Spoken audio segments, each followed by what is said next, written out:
Hey, does this background represent what it feels like every day for you when you're working in your business? You're lost, wandering down through the weeds of the business every day, just constantly in a mess? If so, you're probably to the point where you're about ready to start hiring employees. And if so, I've got some strategies and tips and tricks that I think are going to be very transformative on that journey. Several years ago, I was in that position where I was looking around, I'm saying, okay, how am I going to hire employees?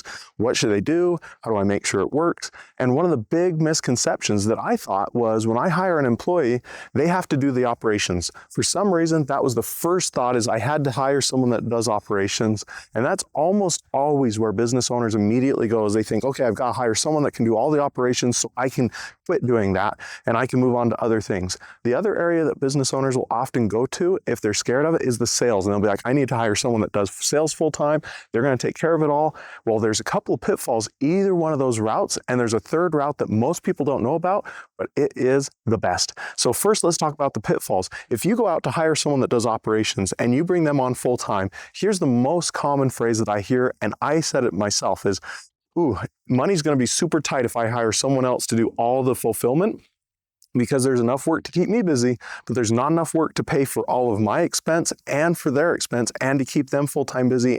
So if I do that, I'm going to go backwards, and I can't really afford to go backwards. That's the first concern that people have when they're trying to hire someone to do the operations.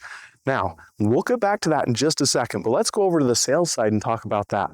If you have not been trained in how to run a salesperson before, odds are you're going to hire someone. It's going to be a friend, somebody you know, somebody you think is going to do a good job, and they're not going to be able to sell like you do. So that's the other side over here, is with the sales, it's probably not going to go as well. And we're going to dive into that a little bit more too in just a minute. But I wanted to, before I do that, to talk about one other thing, and let's change that mindset around both of these and introduce that third option. The third option is you as the business owner are going to audit your time. What does that mean? You're going to write down on a sheet of paper what you're doing for every moment of the day, from the time you start till the time you finish for the day. And you're going to do that every day for a week. We're talking Monday through Sunday, or Sunday to Saturday, whatever you pick your start day is. You're going to go every 15 minutes. If you're awake, you're writing down what you're doing in that time. You're just going to do this for 1 week. Trust me, it is well worth it. That's your first step on option number 3. Now, before I tell you the rest, option 3, let's go back to that first idea that most people have, which is to hire that person that's going to do your operations full time. First off, if you hire someone full time for that, you are gambling in a huge way, because they either may be terrible or they may be okay, but odds are they're probably not going to right out of the gate do everything the right way. Not the way you do it, not the way that your company does the work, and it's going to be a little bit of a headache, and it's going to slow things down. That's one problem. The second problem is, if they're really bad, now what are you going to do? How are you going to get rid of them?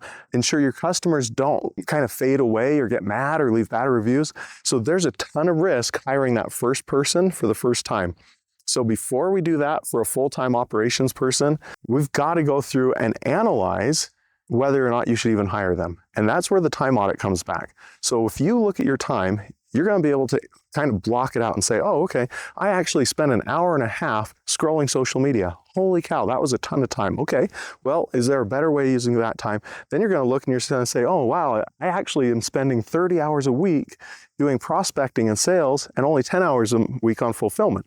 Wow, if that's the case, there's no way you should hire a full-time person to do fulfillment, because even if they're half as fast as you are, that's still only 20 hours a week. So immediately, by you doing that time audit, you're going to find out where you're spending your time, which allows you to more effectively figure out, if you do hire someone, whether they should be full-time or not.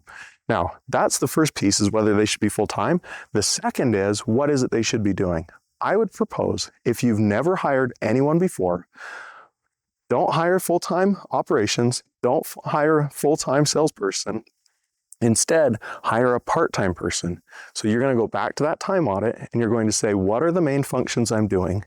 Which ones would be an easy offload that would give me as the business owner a little more leverage to do more in my day?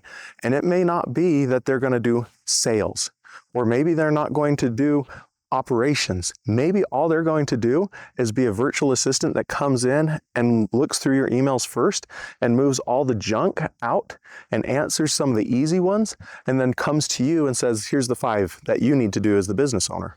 That would be a super low cost way for you as a business owner to get experience having employees, to figure out how to delegate, to figure out how to create processes, to figure out all these things that most likely as a business owner you've never had to deal with before.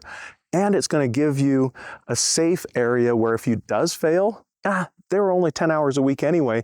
It didn't cost me the whole company. They weren't really going in and destroying the operations. And if it's a salesperson, they have the ability to come in, get your customer list, convert those customers to be loyal to them, and then flee off. And then you're in even worse shape because now you've lost the salesman and they stole some of your customers if you're not cautious.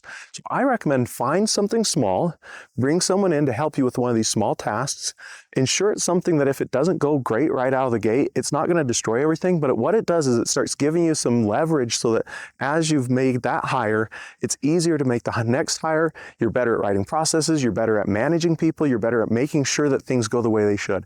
So again, if you're in that position where you feel like you're wandering in the weeds all the time, that's probably a pretty good indicator. It's time to start hiring. And when you hire small first, and then learn all the mistakes, and then you're ready to start hiring bigger.